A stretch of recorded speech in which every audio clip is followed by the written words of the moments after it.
Expliquez-nous, Rémi. Vladimir Poutine a annoncé hier qu'il mettait en alerte la force de dissuasion nucléaire russe. Quelle menace représente aujourd'hui l'arsenal nucléaire russe? Eh bien, c'est tout simplement le plus grand arsenal nucléaire du monde devant les États-Unis. Les Russes possèdent, d'après les experts, plus de 6000 ogives nucléaires. Alors là-dedans, il faut faire le tri. Il y a des ogives qui, en fait, ne sont pas opérationnelles, qui sont en réserve, qui sont en fin de service. Mais même si on regarde uniquement les ogives opérationnelles, ce qu'on appelle les ogives déployées, ça reste colossal. La Russie en possède plus de 1600 têtes nucléaires prêtes à être lancées depuis le sol, depuis un sous-marin ou depuis un avion. Alors les États-Unis en ont un peu plus, mais les deux pays ont augmenté leur arsenal l'an dernier. Ils s'étaient mis d'accord en 2010 sur une limite à ne pas dépasser, mais ils s'approchent de cette limite. Et surtout, depuis 10 ans, la Russie a largement modernisé son arsenal. Elle a dépensé énormément d'argent pour ça. Et d'ailleurs, l'OTAN le disait encore récemment, dans le domaine nucléaire, la Russie impose désormais des défis d'un genre nouveau. C'est-à-dire, ce sont des missiles encore plus puissants? Oui, des missiles que Vladimir Poutine présente fièrement lui-même ces dernières années, notamment celui qu'on surnomme Satan 2, c'est l'OTAN qui le surnomme comme ça.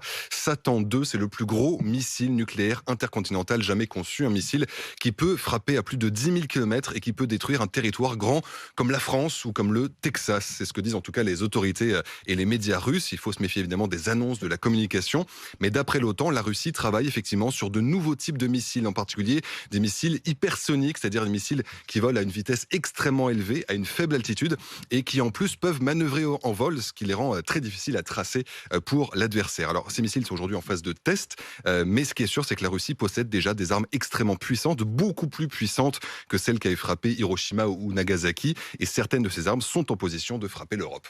C'est pas tout à fait rassurant votre chronique, j'avoue, Rémi. Oui, parce qu'en fait, donc ces missiles, ces pays sont positionnés très proches de nous. Oui, on sait qu'il y a déjà des missiles à capacité nucléaire dans l'enclave de Kaliningrad, ce petit territoire russe coincé entre la Pologne et la Lituanie. Mais bientôt, c'est toute la frontière est de la Pologne qui pourrait être menacée, puisque des missiles pourraient faire leur apparition en Biélorussie. On l'a appris hier, la Biélorussie va modifier sa constitution.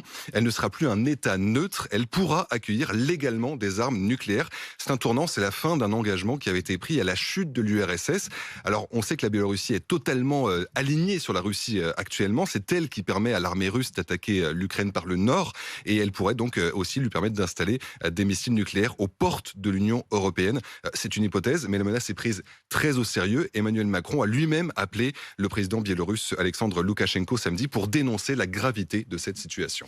Et il y a donc une vraie menace de guerre nucléaire. Alors évidemment, c'est difficile à dire aujourd'hui. Tout le monde essaye d'analyser depuis hier ces propos de Vladimir Poutine. Ce qui est sûr, c'est que quand il dit qu'il met en alerte la force de dissuasion nucléaire, ça ne veut pas dire qu'on passe d'un coup d'une menace lointaine à une menace immédiate. La menace est de toute façon immédiate. On sait que la plupart des armes nucléaires russes sont prêtes à être utilisées à tout moment, en quelques minutes, comme celle de l'OTAN d'ailleurs. Alors pourquoi parler d'une mise en alerte? Beaucoup d'experts estiment que c'est de la communication de la part de Vladimir Poutine, la surenchère la plus forte possible pour obliger l'Ukraine à abdiquer, pour obliger les Occidentaux à reculer. En tout cas, c'est un moment historique parce que c'est un changement de doctrine pour la Russie. On est passé de la dissuasion nucléaire à la menace nucléaire ouverte et ça rend le sort de cette guerre encore plus incertain.